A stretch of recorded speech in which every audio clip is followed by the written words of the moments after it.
If true, this is absolutely sickening, as there has been a lot of talk surrounding what caused Tom Thibodeau to get fired from the New York Knicks, and a lot of reactions that players and the world has had after Tibbs was fired. And we just got one of the worst possible answers on what went down, and this is something that Knicks fans should not be happy about, and we're going to break all this down. What's up, guys? Welcome back to Knicks Digest. It's Chris here, and we're going to jump right into things as always. Guys, if you're part of that 74% that's not subscribed to Knicks Digest, make sure to subscribe. We got daily videos like this, tons of stuff coming out with the coaching search, with free agency warming up, with trade season coming up. There's a lot to go over with the Knicks. They're involved in all this stuff, but let's jump into the video. There is a lot to go over on them. As a week ago, it's been a week now, Tom Thibodeau has not been the coach of the New York Knicks for one full week, and there has been a lot of discussion pretty much instantly on who the next Knicks head coach is going to be. There's been the Jason Kidd stuff going on. We've heard a lot about Johnny Bryant. Those are the two most popularly used names, but there have been coaches from all sides of the aisle who have been brought up as potential options for the next head coach of the New York Knicks. And with all this in mind, you start to think about what caused Tibbs to get fired. A lot of these names, I mean, we saw Mike Brown and Luke Walton get thrown around at points where it feels like you're firing Tibbs for Luke Walton. What the hell are you doing? Like, it becomes an absurd idea because Tibbs was a good coach in a lot of ways. However, he did not make it as the head coach of the New York Knicks after these 5 years, including that Eastern Conference Finals appearance. And there was a lot of discussion on what exactly happened, and now we have some answers. As Vincent Goodwill mentioned, that Thibodeau's firing being spearheaded by owner James Dolan, apparently. Sources told that to Yahoo Sports that Dolan and team president Leon Rose held exit meetings with key Knicks players, and the complaints were clear. Dolan, whom sources said was never a huge Thibodeau fan through the years, asked the questions in the meeting, while Rose took a secondary role. That is the worst case scenario. That is really the last thing you want to hear. Because, look, I didn't disagree with Tom Thibodeau being fired. I still don't. I still think there was a good reason for firing Tom Thibodeau. Especially because the players kind of signed off on it. I think that's kind of your sign right there that it should have happened. But you do not want this happening because James Dolan decided it. That means Dolan's back to getting involved. Now, Darius Dominguez of Rangers Digest has told me that Dolan's been getting involved with the Rangers as well, and things have been going poorly ever since that happened. I do not want the Knicks making decisions based off what James Dolan wants, and if they start to do that, they will get worse. And this very likely could end up being the first crack in the wall of James Dolan busting the door down and showing up and ruining everything like he's done. Look, Dolan deciding to fire Thibodeau would be a terrible idea. I don't believe he decided to fire Tom Thibodeau. I think he wanted Thibodeau fired, and because the players backed him up, because William Wesley, because Brock Aller agreed that Tom Thibodeau should not be the head coach, he had enough of an army behind him where Leon Rose kind of was like, all right, we'll do it. And I think that is what happened here. Now, is that ideal to me? Not exactly. But the fact that Leon's two most trusted guys in Wesley and Brock Aller both agreed that it was time for Thibodeau to go is a sign that maybe it's not all Dolan here, or maybe I'm just having some wishful thinking going on. Because you do not want to hear this. This is the worst case scenario for the New York Knicks, is that James Dolan is back getting involved. You don't want to hear that at all. I mean, on top of that, what we've seen is that Goodwill mentioned a couple of players felt like Thibodeau played the starters too many minutes and felt like he had an inability to adjust. And another player said he didn't feel like he could play for Thibodeau if the coach returned next season. So there's been a lot of noise about that.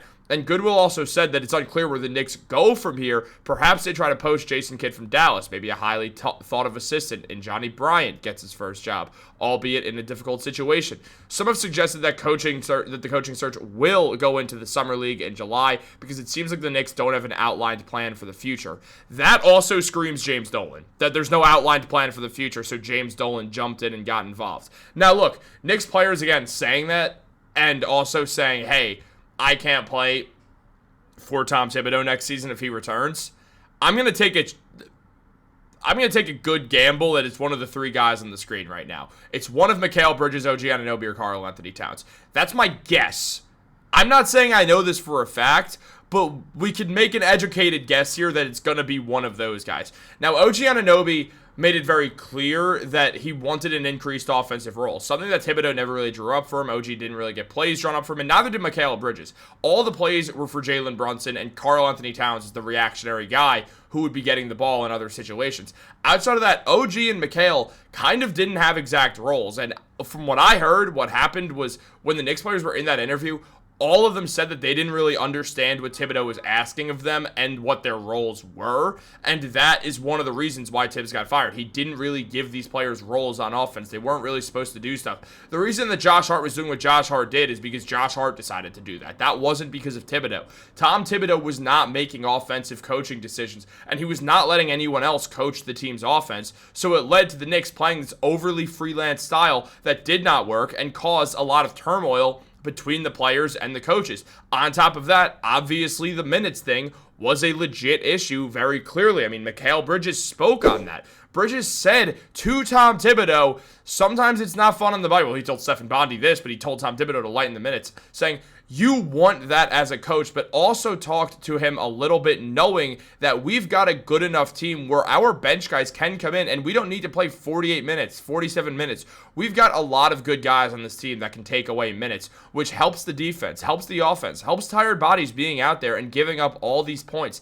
It helps just keeping fresh bodies out there. And Mikal's right. He's absolutely correct. What are we going to argue with him? We saw this have an impact on the New York Knicks. We saw this exact situation play out. Look, Mikal was the only player in the NBA to play over 3,000 minutes this season. He played in every single game. Second in minutes was Josh Hart. Ninth in minutes was OG Anunoby.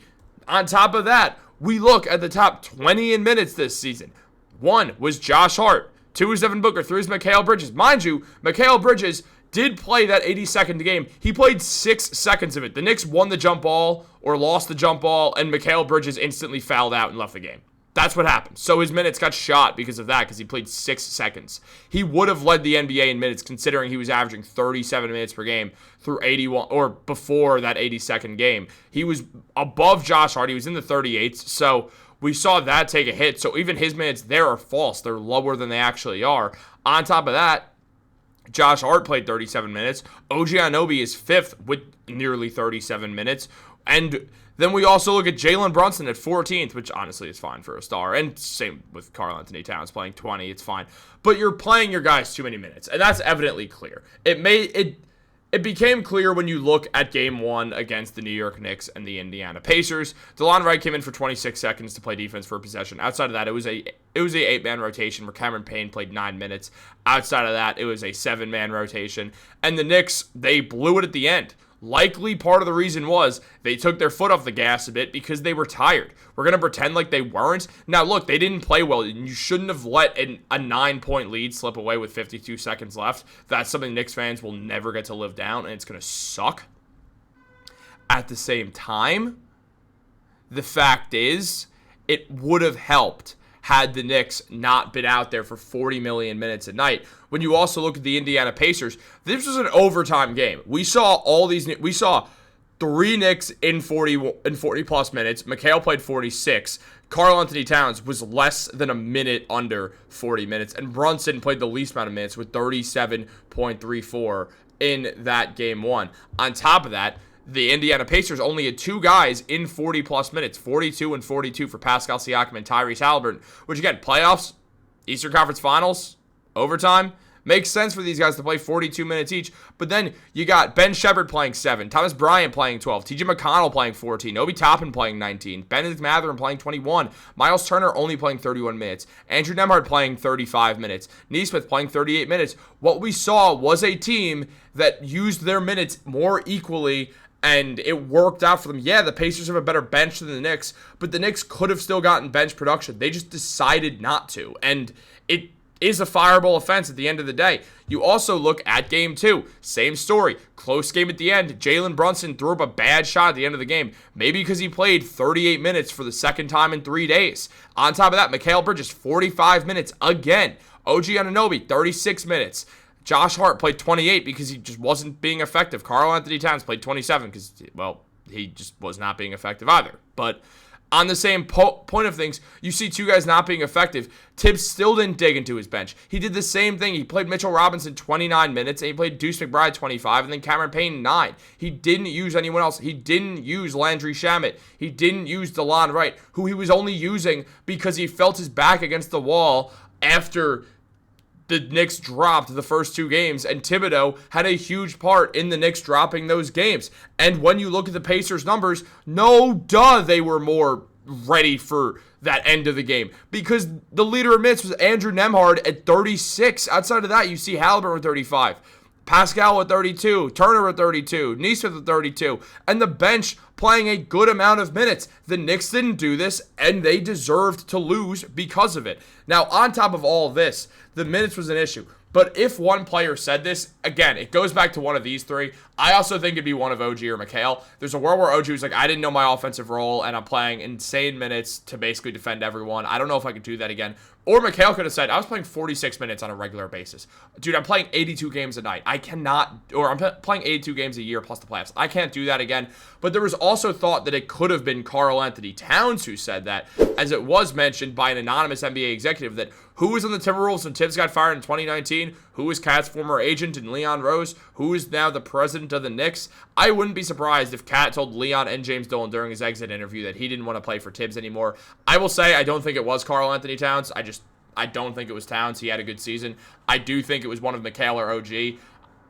Based off Mikal telling Tibbs that, he seems pretty vocal about everything. I guess it was Mikal. Very likely could have been OG, though. And also, Deuce McBride didn't get enough minutes and basically said that they had no game plan in an exit interview as well. So, you look at all that. They did have to fire Tibbs. You just don't want Dolan getting involved. What do you guys think about all this? Let me know in the comments down below. Like this video, subscribe, turn on post notifications. Have a great day, and go Knicks.